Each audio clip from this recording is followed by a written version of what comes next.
আপনাদের মধ্যে অনেকেই আছেন যারা ফুল বডি চেক আপ করাতে চান।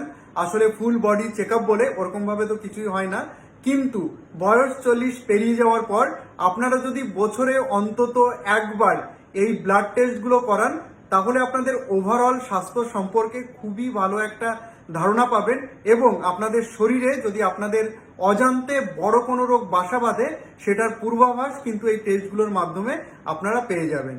নাম্বার 1, সিবিসি অর্থাৎ কমপ্লিট ব্লাড কাউন্ট।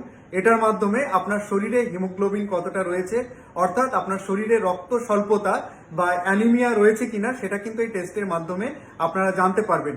এছাড়া রক্তের ইনফেকশন বা রক্তের ক্যান্সার রয়েছে কিনা, সেটাও কিন্তু এই টেস্টের মাধ্যমে আপনারা জানতে পারবেন। নাম্বার 2, আরবিএস অর্থাৎ র্যান্ডম ব্লাড সুগার। এটার মাধ্যমে আপনার রক্তে সুগারের মাত্রা কতটা রয়েছে, অর্থাৎ আপনার সুগার রয়েছে কিনা, সেটা কিন্তু জানতে পারবেন। নাম্বার 3, কেএফটি অর্থাৎ কিডনি ফাংশন টেস্ট।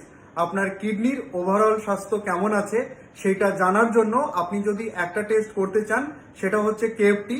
এটার মাধ্যমে আপনি কিন্তু আপনার কিডনির ওভারঅল স্বাস্থ্য সম্পর্কে খুবই ভালো একটা ধারণা পাবেন। নাম্বার 4, এলএফটি অর্থাৎ liver function test. Liver function টেস্টের মাধ্যমে আপনারা লিভারের ওভারঅল হেলথ, যেমন জন্ডিস আছে কিনা বা যে কোনো লিভার এনজাইম কম বা বেশি আছে কিনা, সেই সম্পর্কে খুবই ভালো একটা ধারণা পাবেন। Number 5, lipid profile. Lipid profile actually দেখা হয় আপনার রক্তে কোলেস্টেরল এবং ট্রাইগ্লিসারাইডের মাত্রা কতটা রয়েছে সেটা দেখার জন্য। এবং এখনো পর্যন্ত যতগুলো ব্লাড টেস্টের কথা আমি বলেছি, সেইগুলো প্রত্যেকটাই কিন্তু খালি পেটে ব্লাডটাকে দিতে হয়, এক্সেপ্ট আরবিএস অর্থাৎ র্যান্ডম ব্লাড সুগারটা বাদ দিয়ে সবগুলোই কিন্তু খালি পেটে দিতে হয়।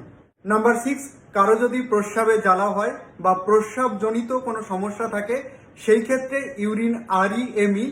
আরই হচ্ছে রুটিন এক্সামিনেশন, এমই হচ্ছে মাইক্রোবায়োলজিক্যাল এক্সামিনেশন করাতে পারেন। এটার মাধ্যমেও কিন্তু আপনারা খুব ভালো একটা ধারণা পাবেন যে আপনার প্রস্রাবে কোনো প্রকার ইনফেকশন রয়েছে কিনা।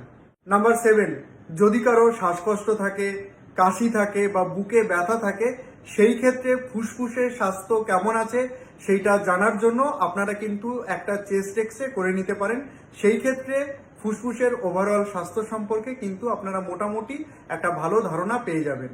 নাম্বার 8, এবার কারো ধরুন যদি অল্প হাঁটলেই হাঁপিয়ে যান, সিঁড়ি দিয়ে উঠলেই প্যালপিটেশন হয় বা বুক ধড়ফড় করে বা বুকে ব্যথা হয়, সেই ক্ষেত্রে আপনারা হার্টের স্বাস্থ্য কেমন রয়েছে সেইটা জানার জন্য প্রাইমারি স্তরে একটা ইসিজি করাতে পারেন। এবং কেউ যদি মনে করেন যে ইসিজি থেকেও ভালো কোনো টেস্ট করাতে চাইছেন, সেই ক্ষেত্রে আপনারা কিন্তু একটা ইকোকার্ডিওগ্রাফিও করে নিতে পারেন। সেই ক্ষেত্রে আপনারা হার্টের ওভারঅল স্বাস্থ্য সম্পর্কে মোটামুটি ভালো একটা ধারণা পেয়ে যাবেন। নাম্বার 9 এবং ভীষণ গুরুত্বপূর্ণ একটা টেস্ট, সেটা হচ্ছে আপনারা যদি পেটের ইন্টারনাল অর্গান সম্পর্কে ভালো একটা ধারণা নিতে চান, সেই ক্ষেত্রে আপনাদেরকে অবশ্যই আল্ট্রাসোনোগ্রাফি অফ হোল অ্যাবডোমেন করাতে হবে। এইটার মাধ্যমে আপনারা পেটে যে ইন্টারনাল অর্গান, যেমন লিভার, কিডনি, গল ব্লাডার, মেয়েদের ক্ষেত্রে ইউটেরাস, ওভারি, ছেলেদের জন্য প্রস্টেট, ইউরিনারি ব্লাডার, এইগুলোর সম্পর্কে খুবই ভালো একটা আইডিয়া পাবেন।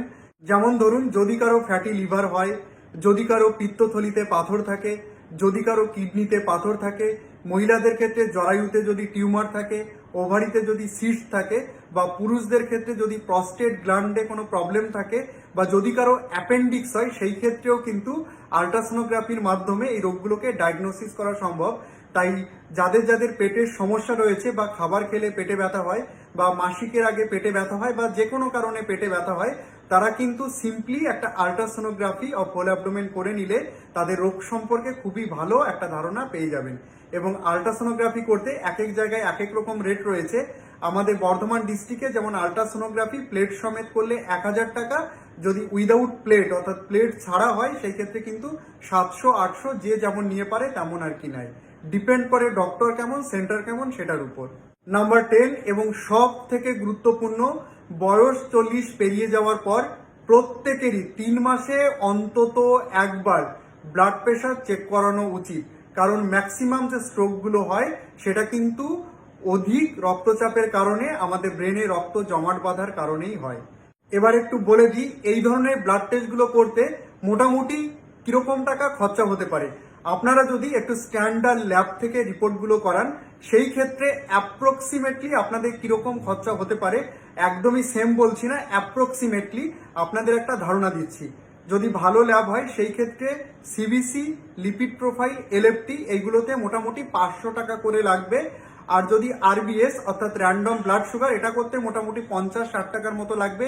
কেএফটি, কিডনি ফাংশন টেস্ট, এটাতে খরচা হবে 800 টাকা। আর যদি ইসিজি করান সেই ক্ষেত্রে আপনার খরচা হবে 200 টাকা।